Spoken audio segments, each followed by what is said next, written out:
Hello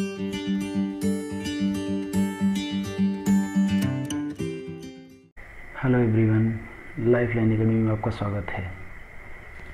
आज दिनांक 27 मई 2020 के करंट अफेयर्स की बात करें तो इसमें फर्स्ट पॉइंट है BS6L7 श्रेणी के उत्सर्जन मानदंड को असृजित किया गया। पहले तो हमें पता होना चाहिए BS6 और L7 श्रेणी क्या होता है, ये पढ़ते हैं और इसको समझते हैं। 24 मई 2020 को सड़क परिवहन और राजमार्ग मंत्रालय ने BS6 और L7 श्रेणी के उत्सर्जन मानदंडों को असृजित किया। इसमें मुख्य बिंदु क्या है? यह उत्सर्जन मानदंड क्वाड्रसाइकिल, जो टैक्सी ऑटो जैसी होती है, 3 पहिया जैसे, लेकिन जो 4 पहिया में चलती है, के उत्पादन को प्रोत्साहित करेंगे। भारत में क्वाड साइकिल सेगमेंट में 2 साल पहले पेश किया गया था, परंतु इसका उत्पादन अभी पूर्ण रूप से शुरू नहीं हुआ था। तो देखिए, क्वाड साइकिल सेगमेंट 2018 में वाणिज्यिक और निजी उपयोग, आप बिजनेस के लिए भी कर सकते हैं और पर्सनल यूज़ के लिए भी कर सकते हैं, दोनों के लिए पेश किया गया था। क्वाड साइकिल क्या है? यह एक ऐसा वाहन है जो 3 व्हीलर के, हमने बताया था ना, 3 पहिए के आकार का होता है, लेकिन 4 पहियों से चलता है। मोटर वाहन अधिनियम 1988 के तहत क्वाड साइकिल को गैर परिवहन के रूप में डाला गया था। भारत में कार्गो परिवहन के लिए क्वाड साइकिल की अनुमति नहीं है, उन्हें जोरदार क्रैश टेस्ट से गुजरना होता है, क्योंकि सुरक्षा की दृष्टि से ये टेस्ट बहुत ज़रूरी होता है। और Bharat new vehicle safety assessment प्रयोग के सुरक्षा मानदंडों को पूरा करना पड़ता है। L7 श्रेणी क्या है, ये इसको समझ लेते हैं। अभी हमने ऊपर बात किया, 400 किलोग्राम से अधिक भार वाले 4 पहिया वाहनों के, जिनका वजन कितना हो, 400 किलो मतलब 4 क्विंटल से अधिक हो, वो L7 श्रेणी के अंतर्गत आते हैं। नेक्स्ट पॉइंट इसमें हमने लिया है, WHO ने नया टीका विकसित करने के लिए ह्यूमन चैलेंज ट्रायल को अपनाया। क्या अपनाया? ह्यूमन चैलेंज ट्रायल को। अभी ये समझेंगे हम इस पॉइंट में कि ह्यूमन चैलेंज ट्रायल क्या है और WHO ने क्या किया इसके अंतर्गत। तो आइए देखते हैं। विश्व स्वास्थ्य संगठन WHO, वर्ल्ड हेल्थ ऑर्गेनाइजेशन, ने हाल ही में 8 उम्मीदवारों के मानव परीक्षण में प्रवेश करने की घोषणा की है। कई लोग ह्यूमन चैलेंज ट्रायल में भाग लेने के लिए आगे आए हैं। क्वेश्चन यहाँ बनता है कि कितने उम्मीदवार इसमें सम्मिलित हुए हैं, तो 8 उम्मीदवार, हालांकि सामने काफ़ी सारे आए हैं, लेकिन 8 को सिलेक्ट किया गया है। ह्यूमन चैलेंज ट्रायल क्या है, हमें पता होना चाहिए ह्यूमन चैलेंज ट्रायल क्या है। तो आइए देखते हैं। इस परीक्षण में वॉलंटियर को कोविड-19 वायरस के साथ संक्रमित किया जाता है। मतलब जो व्यक्ति आया है उसको कोविड-19 वायरस उसमें डाल दिया जाएगा, ताकि वो इन्फेक्ट हो जाए, वो संक्रमित हो जाए। फिर क्या है, यह टीका विकास की प्रक्रिया को गति देने के लिए किया जाता है। जो टीका की विकास की प्रक्रिया है उसके लिए होता है, ये एक प्रोसेस होता है। इसमें डर की ही बात होती है कि अगर सक्सेस नहीं हुआ तो जो इंडिविजुअल है वो मर भी सकता है, बट फिर भी काफ़ी लोग इसमें कोऑपरेट कर रहे हैं। Next point, Arctic impulsive transient antenna ANTIA ने बर्फ से उच्च ऊर्जा कणों का पता लगाया था। इसमें क्या है, नासा के शोधकर्ताओं ने अंटार्कटिक क्षेत्र में बर्फ से उच्च ऊर्जा वाले कणों का पता लगाया है। ध्यान दीजिएगा, क्वेश्चन पूछ सकता है किससे उच्च ऊर्जा वाले कण, तो बर्फ से उच्च ऊर्जा वाले कणों को। शोधकर्ताओं का मानना है कि ये कण समानांतर ब्रह्मांड के प्रमाण हैं। क्वेश्चन फिर से बन सकता है, किस लिए ये माना जाता है कि जो ब्रह्मांड है वो समानांतर है, तो ये जो उच्च ऊर्जा वाले कण हैं। एंटिया यह हाई एनर्जी कॉस्मिक न्यूट्रिनो है जो रेडियो पल्सेस का पता लगाता है। जो ये आर्कटिक इम्पल्सिव एंटीना है, ये पता लगाता है कि वहाँ पर रेडियो पल्सेस क्रिएट हो रहे हैं या नहीं, जो आर्कटिक बर्फ चादर से उत्सर्जित हो रहे हैं। और ये रेडियो पल्सेस कहाँ से उत्पन्न हो रहे हैं? आर्कटिक के बर्फ चादर से उत्पन्न हो रहे हैं। नेक्स्ट पॉइंट, मिजोरम ने खेल को औद्योगिक दर्जा प्रदान किया। क्या है इसमें देखते हैं। मिजोरम राज्य सरकार ने हाल ही में खेल को औद्योगिक दर्जा प्रदान किया है। यह सरकार द्वारा खेल उद्योग में निवेश को आकर्षित करने के लिए किया गया है। बिल्कुल, औद्योगिक दर्जा देंगे तो लोग ज़्यादा इंटरेस्ट लेंगे, क्योंकि इससे औद्योगिक दृष्टि से उन्हें काफ़ी लाभ होगा। मिजोरम सरकार नई औद्योगिक नीति तैयार कर रही है। उत्तर पूर्व राज्यों के सभी फुटबॉलों में से मिजोरम में फुटबॉल खिलाड़ियों का पूल है जो भारत के प्रमुख क्लबों में खेलते हैं। मिजोरम में काफ़ी ज़्यादा संख्या में खिलाड़ी हैं जो भारत के अलग अलग जो क्लब हैं उनमें खेलते हैं।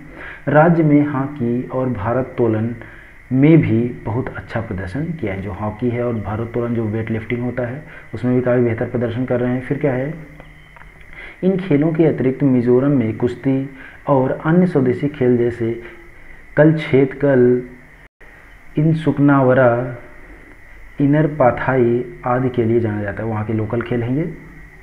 नेक्स्ट पॉइंट, ESIC सामाजिक सुरक्षा योजना में नामांकन में 8,21,000 की वृद्धि दर्ज की गई। तो आइए देखते हैं।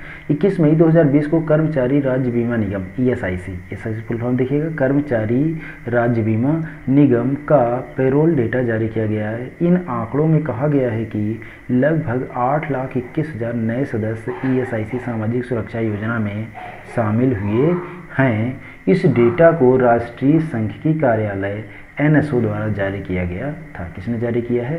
NSO, राष्ट्रीय सांख्यिकी कार्यालय, जिसका क्या नाम है? NSO। फिर देखिए, विश्व इस्पात की रिपोर्ट आई है। इसमें क्या है? भारत के इस्पात उत्पादन में 65% की गिरावट आई है। कितनी गिरावट दर्ज की गई? 65%। 24 मई 2020 को वर्ल्ड स्टील एसोसिएशन ने वर्ल्ड स्टील रिपोर्ट जारी की है। क्या जारी किया है? वर्ल्ड स्टील रिपोर्ट जारी किया है। इस रिपोर्ट के अनुसार भारत में क्रूड स्टील में 65% की गिरावट आई है। जो कच्चा स्टील है उसमें 65% की गिरावट दर्ज की गई। कितना? 65। और ये जो कोविड-19 है उसके तहत जो लॉकडाउन हुआ था उसका एक बहुत महत्वपूर्ण योगदान है उसकी। फिर अगर अगले पॉइंट की बात करें तो ICMR HCQ के स्थान पर HIV रोधी दवा का उपयोग करेगी। ICMR ने बोला, इंडियन मेडिकल रिसर्च काउंसिल है, उसने कहा है कि HIV रोधी दवा का उपयोग करेगी और कांगड़ा चाय का सुझाव दिया गया है। तो देखते हैं क्या है इसमें। Indian council of medical research, देखिए ICMR Indian council of medical research ने हाल ही में हाइड्रोक्सी क्लोरोक्विन पर अपनी सलाह को संशोधित किया है।